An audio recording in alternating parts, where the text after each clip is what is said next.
Hi, I'm standing here in front of my house, and there's something I want to show you. Come on, check this out. This, lean green machine, this Chevy Tracker, this is my sweet-ass ride. Now, look at this on the driver's side door. There is no handle. No handle! During the winter, it was cold and, it got brittle and just broke off. And now I can't get into my driver's side door. I can't get it replaced because the local car shops don't exactly have dozens upon dozens of spare handles for 99 Chevy Trackers on hand. So let me show you what I have to do in order to get into the car every time I want to drive anywhere. I'll open the driver's side door like this. All right, 1, 2, 3. Ah, God! Ah, son of an ass! Butt! Ah, ow, ow, ow. I'm 6'5", so it's extra hard to squeeze in here.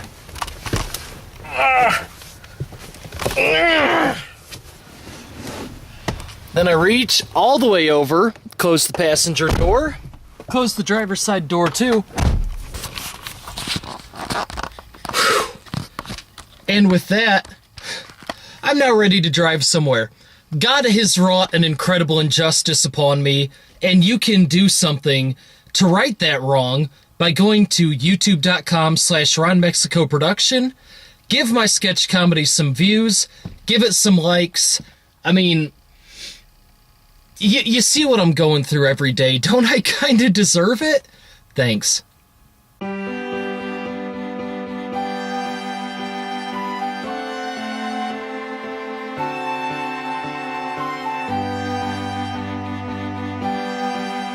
The New Radicals are a one-hit wonder from the 90s, made famous for their song, You Get What You Give. The single gained attention less because of the actual quality of the song, and more because of a lyric where the group dissed some of their more famous musical colleagues. Fashion shoes with Becky Hansen, Courtney Love and Marilyn Manson. You're all baked run to your mansions. Come around, we'll kick your asses. The history of musicians making lofty claims is a long one. John Lennon once sang of starting a revolution. Jimi Hendrix proclaimed that he would chop down a mountain with the edge of his hand. Run from Run DMC once famously boasted that he made the devil sell him his soul. The New Radicals, on the other hand, boldly pledged to kick the asses of 3 long-haired children whose combined masculinity couldn't match Scott Hamilton's, a garishly dressed woman, a skeletally thin heroin addict, and this guy. Way to aim high, boys! The New Radicals tried to match their original success with their follow-up effort,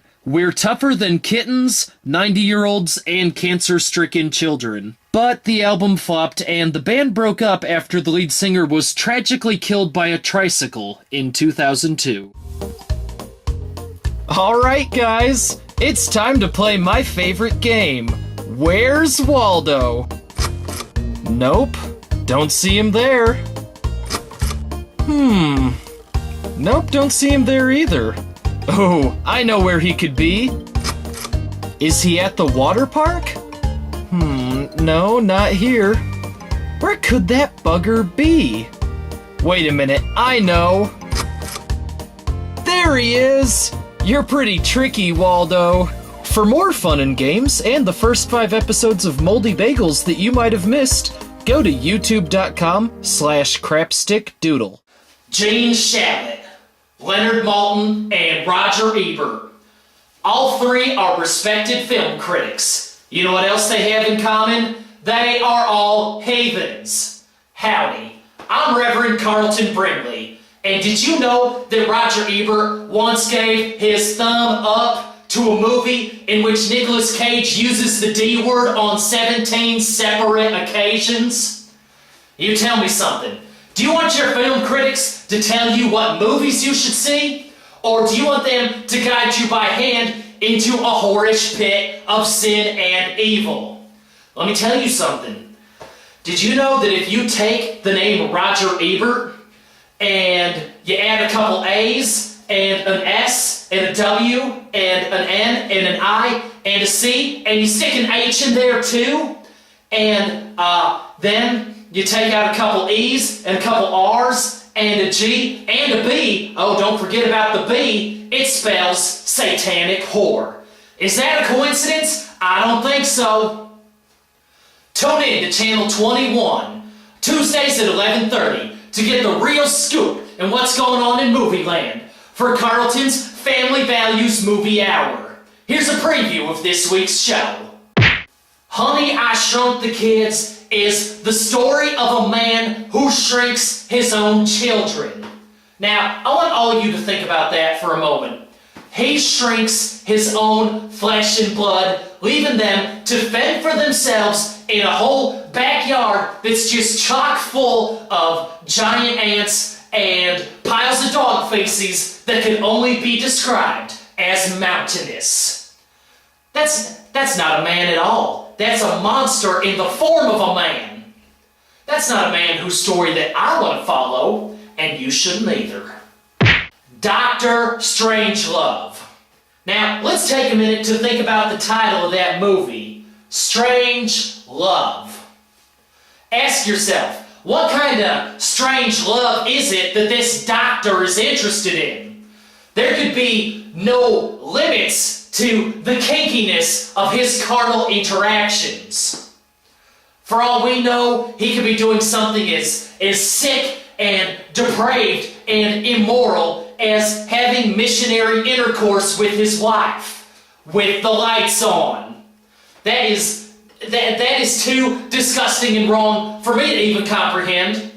I don't know what he's up to, and quite frankly, I don't want to know. Now, never mind the fact that living, speaking toys are clearly the product of demonic possession. Let's talk about the fact that the toys silently watch adolescent boys when they're alone in their rooms. Ugh. Now, Disney can dress it up any way they want, but it's an inevitable fact that boys will do what they do when they're all alone. And those toys are just sitting there watching it. That's just downright creepy.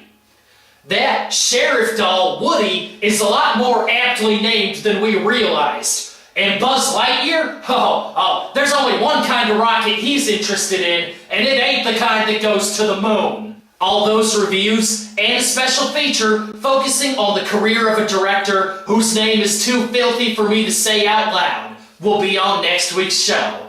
Join us, will ya?